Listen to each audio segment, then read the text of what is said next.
नेपालीमा डरलाग्दो कथा र घटना भन्ने च्यानल त्रिकोण टेल्सलाई सब्स्क्राइब गर्नुहोस् र बेल आइकन थिच्नुहोस्।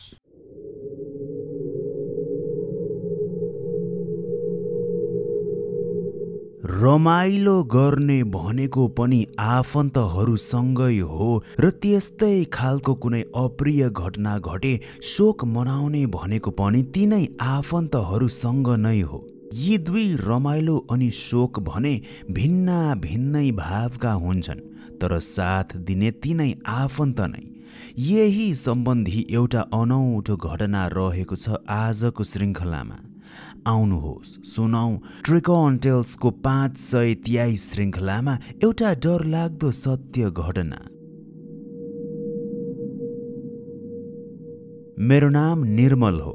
मेरो घर खोटाङ साकेला गाउँपालिकामा। अहिले वैदेशिक रोजगारीको लागि आबु धाबी आएको छु।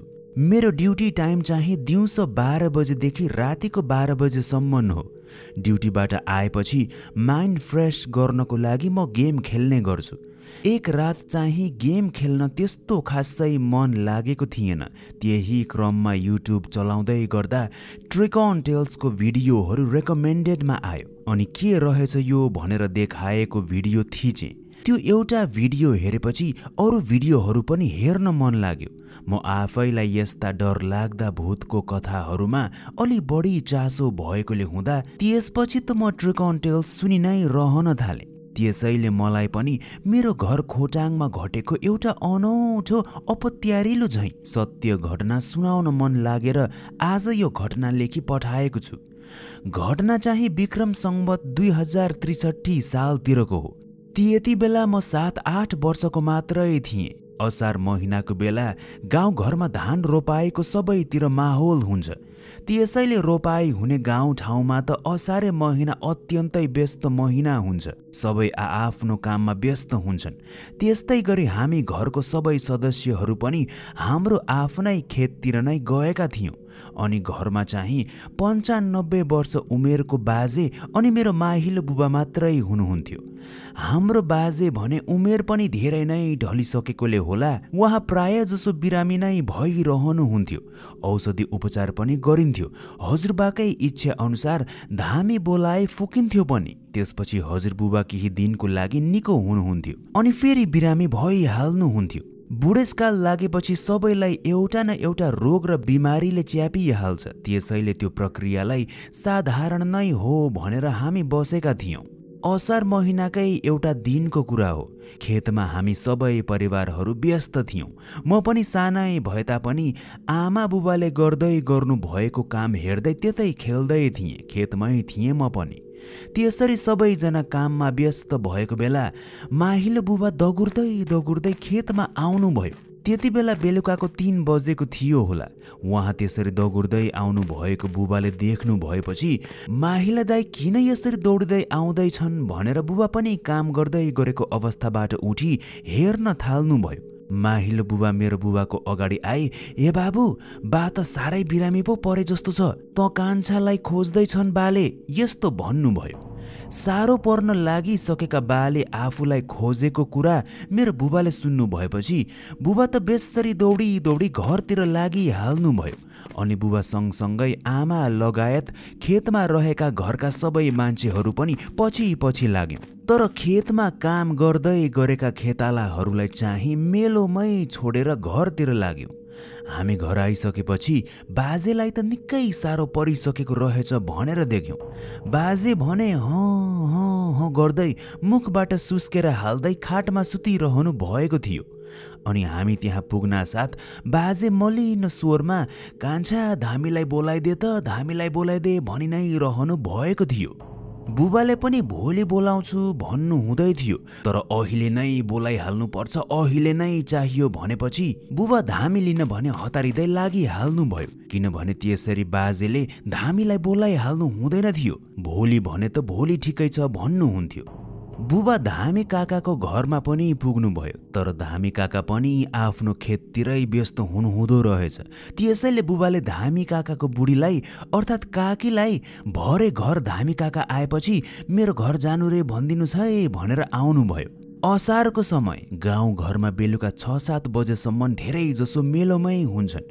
त्यही बेलुका करिब 6 बजेतिर पल्लो घरको दाई भाउजूहरू पनि मेलोबाट फर्कदै गर्दा हाम्रो घरको बाटोबाट फर्किनु भयो। अब गाउँघरको चलन बाटोमा कसै चिने जानेको घर आउँदा अनि ती मान्छेहरूसँग कुरा मिल्छ भने त एकैछिन बसेर गफ गर्ने गर्छन्। त्यसैले पल्लो घरको दाई भाउजू पनि हाम्रो घर पस्नुभयो। उहाँहरूसँग गफ गर्ने क्रममा त्यो पल्ला घरकी भाउजूले सोध्नुभयो, आज स्याल आएर कुखुरा लग्यो कि क्या हो? त्यो प्रश्न सुन्नु भएपछि आमा पनि किन र, खोरमा थुन्ने बेला त सबै कुखुराहरू थिए त, यस्तो भनी उत्तर दिनुभयो। अनि फेरि भाउजूले, त्यसो भए त्यो तल जङ्गलको बाटोदेखि तपाईँको यो घरको बाटोसम्म के को रगत हो त? तल बाटोमा रगतै रगत चुहाउँदै जङ्गलतिर पसेको जस्तो देख्छु त। मैले त तपाईँहरूको कुखुरा पो आज स्यालले लगेछ भन्ठाने कि घरको कुनै सदस्यलाई चोटपटक लाग्यो कि? यस्तो भन्नुभयो। यति भनेपछि हामी सबै छक्क पर्यौँ। तर अरू कुराहरू पनि हुन थालेपछि त्यो कुराबाट सबैजनाको ध्यान नै हट्यो। केही समय कुराकानी चलेपछि भाउजूहरू पनि घर जानुभयो अनि हामी पनि बेलुकाको खाना खाने तर्खर गर्न थाल्यौँ। त्यस्तै रातिको 7 बजिसकेको थियो। बुबाले अघि नै धामी काकालाई बोलाउन जानु भएको, तर धामी काका पनि खेतमा व्यस्त हुनु भएकोले जब आउनुहुन्छ पठाइदिनुहोस् भन्नुभएको कारण धामी बुबा पनि 7 बजिसकेपछि आइपुग्नु भयो। धामीले अनि बाहिर बाजेलाई फुक्न थाल्नुभयो। झन्डै 1 घन्टा नै लगाउनु भयो बाजेलाई फुक्न। अरू बेला भन्दा निकै समय लगाउनु भएको थियो धामी बाजेले त्यस बेला। फुकिसकेपछि बुबाले धामीलाई सबै सोध्नुपर्ने कुरा सोध्नुभयो। तर यसपालि धामी काका भने अलि अनुहार बिगार्दै, खै दाजु यसपालि त गाह्रै छ। मैले मेरो सबै कुलदेवताले पुकारेँ, तर मेरो कुलदेवताहरू त्यस्तो निको हुने सङ्केत केही देखाउँदैनन्। मैले त केही बुझ्नै सकिनँ। अलि राम्ररी खानपिन गराउनुहोस्, ठिक हुनुहुन्छ कि? यस्तो पो भन्नुभयो। यति भनेपछि धामी काकाले घरिघरि हेर्दै गर्नु है बाजेलाई भनेर उहाँ फर्किनुभयो। त्यसपछि हामी भान्सा कोठा सरसफाई गरेर सुत्न लाग्यौँ। बुबाले बाजेलाई रातिको 12 बजेसम्म सँगै बसेर कुर्नुभयो अनि उहाँ पनि सुत्न जानुभयो। भोलिपल्ट फेरि बिहान 5 बजे नै ठुलो बुबाको घरमा सुँगुर काट्नु पर्ने कार्यक्रम थियो। त्यसैले गर्दा बुबा 4 बजे नै उठ्नु भएछ। उठेर पल्लो घरको दाईलाई पर्खिरहनु भएको रहेछ। पल्लो घरको दाई आएपछि 4:30 बजेतिर बुबा र दाई सुँगुर काट्न भने ठुलो बुबाको घरतिर जानुभयो। हामी 6 बजे उठ्दाखेरि आमा हुनु हुँदैन थियो। त्यसपछि आमा कता जानुभएछ बिहानै भनेर हामी दिदी बहिनीहरूसँग कुराकानी गर्यौँ। त्यसरी कुराकानी गर्दै गर्दा बुबा र दाई पनि मासु लिएर आउनुभयो। अनि आउनु भएपछि आमा खोइ भनी सोध्नुभयो। हामीले पनि खोइ हामी उठ्दा हुनु हुँदैन थियो, उता परको शौचालय जानु भएको छ कि भन्यो। एकछिनपछि आमा पनि आउनुभयो र बुबाले आमालाई कता गएकी थियो भनी सोद्धा आमाले रातभर कस्तो अनौठो सपना देखिरहे, सुत्दा पनि घरि को आएको जस्तो त घरि को आएको, यस्तो भइ नै रह्यो। आफू उठ्नै नसक्ने जस्तो भइरह्यो। पेट पनि कस्तो अत्यन्तै दुख्न थाल्यो। अनि त्यसैले बिहान उठ्ने बित्तिकै धामी कहाँ फुक्न गए कि भन्नुभयो। बाजेलाई सुँगुरको मासु बनाएर अलिअलि खुवाउनु पर्छ अनि तागत आउँछ भनेर बुबाले बाजेको कोठामा जानुभयो। अनि ए बा कस्तो छ अहिले भनेर बुबाले बाजेलाई प्रश्न गर्दा बाजे त बोल्नु भएन। यसो बुबाले बाजेलाई छुनुहुन्छ त बाजे त पुरै चिसो भइसक्नु भएको रहेछ। उहाँ त बितिसक्नु पो भएको रहेछ। त्यसपछि बुबा आत्तिँदै आएर बाजे त बित्नु भएछ, ए लौ न बिहानै उठेर हेर न, यस्तो भनी आमालाई गाली गर्नुभयो।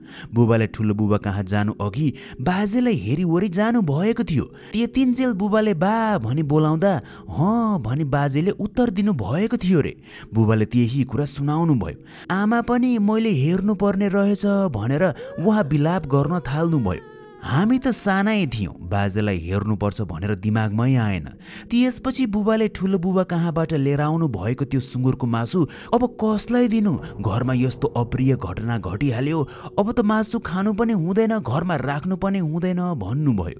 त्यसैले हाम्रो जातको भन्दा फरक जातको एकजना गाउँलेलाई नै हामीले त्यो मासु तुरुन्तै बोलाएर दिइहाल्यौँ। हेर्नुहोस् न यस्तो यस्तो पो भयो त भनेर सबै बुझाएर मासु दिइ पठायौँ। त्यसपछि बुबाले मलाई बोलाएर जा तल ठुलो बुबाको घरमा गई बाजे बित्नु भयो भनिहाल, नभई फेरि मासु खान्छन्, यस्तो भनी मलाई ठुलो बुबाको घरमा पठाउनु भयो। हिजो बेलुका पल्ला घरे दाइ र भाउजूले भन्नुभएको त्यो हाम्रो घरदेखि वनको बाटोसम्म रगत चुहिएको कुरा मलाई याद आयो। अनि कता रहेछ यो भनेर हेर्न त्यही बाटोतिर म हिँडेँ, तर रगत कहीँ पनि देखिन। कहाँ चाहिँ देख्नु भएको रहेछ, यहाँ त केही पनि छैन त। कि बिहानको शीतले गर्दा मेटियो भन्दै म तल बाटोतिर हेर्दै हेर्दै गाउँको बाटोबाट गएँ। हुन त जङ्गलको बाटो पनि जान सक्थे, तर एक्लै भएकोले डर लाग्थ्यो। त्यही भएर म गाउँको बाटो हुँदै गन्तव्यतिर लागेँ। जब म मेरो ठुलो बुबाको घर पुगेँ, दाइ भाउजू दिदीहरू मिलेर मासु पकाउँदै हुनुहुँदो रहेछ। त्यसरी त्यस बिहानै मासु पकाउने कार्यक्रम भने धेरै अगाडिदेखि राख्नु भएको थियो। र कारण चाहिँ के थियो भने ठुलो बुबाको छोरा अर्थात् मेरो दाइ पर्नुहुने उहाँ विदेशबाट आउनु भएको कारण। त्यही भएर मेरो बुबालाई पनि डाक्नु भएको र गाउँका धेरैजनालाई पनि डाक्नु भएको थियो सुँगुर काटीवरी सहयोग गर्नको लागि। त्यसैले त्यहाँ अलि भिड नै थियो। म त्यहाँ पुगेको देख्नासाथ कताबाट बिहानै आइस बाबु भनेर मलाई ठुलो बुबाहरूले भन्नुभयो। भर्खरै विदेशबाट आउनुभएको दाजु पनि त्यहीँ हुनुहुन्थ्यो।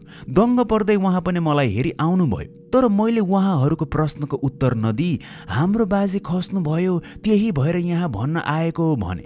यो कुरा सुन्नासाथ भाउजू र दिदी त रुन थालिहाल्नुभयो। अनि पकाउँदै गरेको मासु चुलाबाट तल झार्दै भाउजू रुँदै कस्तो दिनमा सुँगुर काटिएछ भन्दै दाइलाई कराउन थाल्नुभयो। अस्ति 3 दिन अगाडि बाबु आएकै बेला नै मैले बाजेलाई भेट्न जाऊ भनेको होइन, हेर अब बाजेलाई लिएराइदिएको हर्लिक्स बिस्किट अस्ति भेट्न जाँदा लगिदिएको भए भन्दै दाइ भाउजू अनि म हाम्रो घरतिरै लाग्यौँ। त्यसपछि गाउँतिर सबैलाई खबर गर्यौँ।